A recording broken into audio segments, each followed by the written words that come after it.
Good evening students, आपका स्वागत है समाधान क्लासेज में। और आज हम क्लास 10th का चैप्टर इलेक्ट्रिसिटी से एक टॉपिक कवर करने जा रहे हैं, factors on which resistance of a conductor depends. जैसा कि आप नाम देख रहे हैं कि ऐसे कुछ फैक्टर्स होंगे जिनके ऊपर आपका रेजिस्टेंस किसी कंडक्टर का डिपेंड करेगा।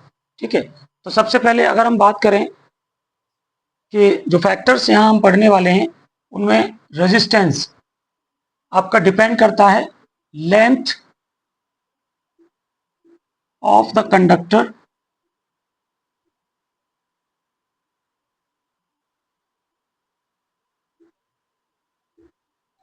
ठीक है, ये यहाँ रेजिस्टेंस जो होगा वो डायरेक्टली प्रोपोर्शनल होगा। जैसे ही लेंथ बढ़ती है किसी भी कंडक्टर की तो उसका रेजिस्टेंस भी बढ़ जाएगा। नेक्स्ट स्टेप में अगर हम बात करें तो रेजिस्टेंस आपका इनवर्सली प्रोपोर्शनल होता है cross sectional area of the conductor की। ठीक है, अब क्रॉस सेक्शनल एरिया की बात करते हैं।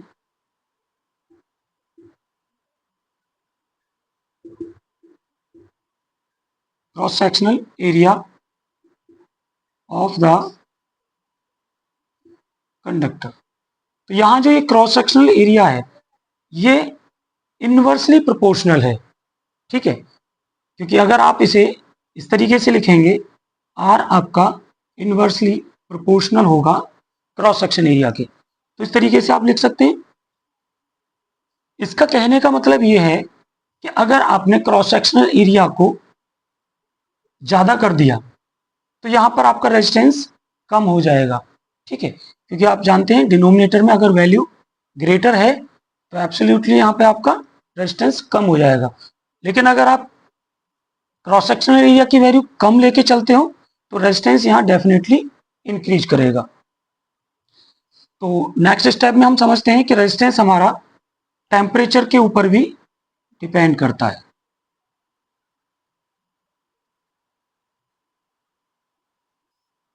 ठीक है, जैसे ही आप किसी भी कंडक्टर का टेम्परेचर इंक्रीज करेंगे तो रेजिस्टेंस भी इंक्रीज हो जाएगा। अब यहाँ पर नेक्स्ट एक और फैक्टर आपका आता है, इनको नंबरिंग हम दे देते हैं, नंबर 1 और number 2, number 3 and number 4। Resistance आपका डिपेंड करेगा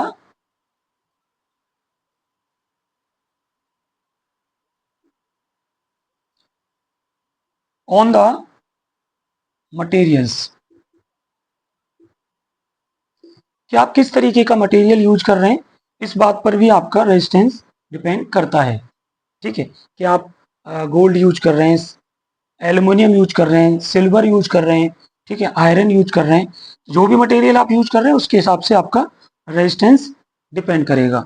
ठीक है, अब अगर हम बात करें कि ये जो आपके फर्स्ट टू इक्वेशंस को अगर हम कंसीडर करके चलें तो यहाँ से आपका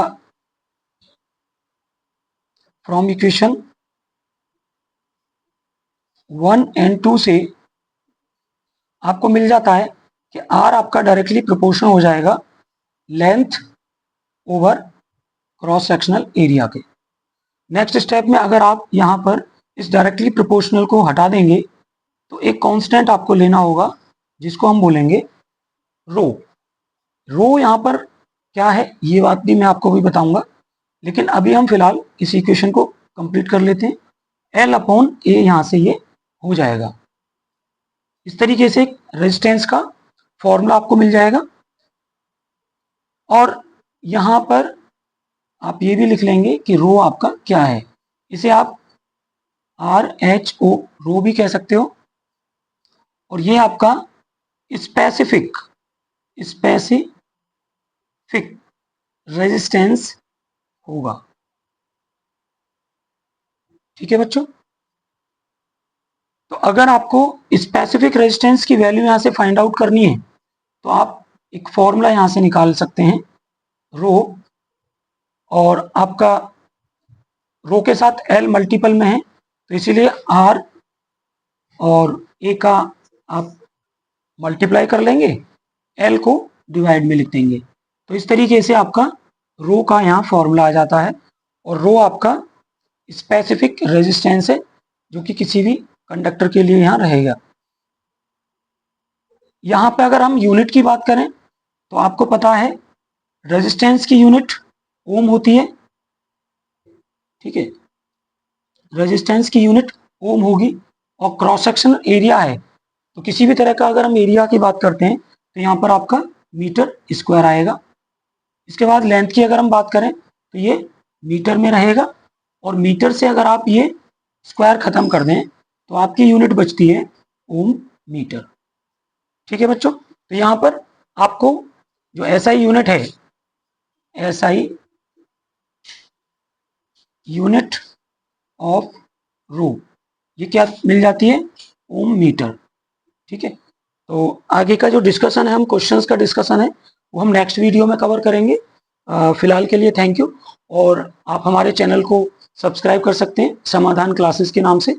और अगर आपको कोई कमेंट में कुछ पूछना है तो आप पूछ सकते हैं, किसी भी तरह की आपको क्वेरी करनी है तो आप कर सकते हैं। ठीक है, थैंक यू सो मच।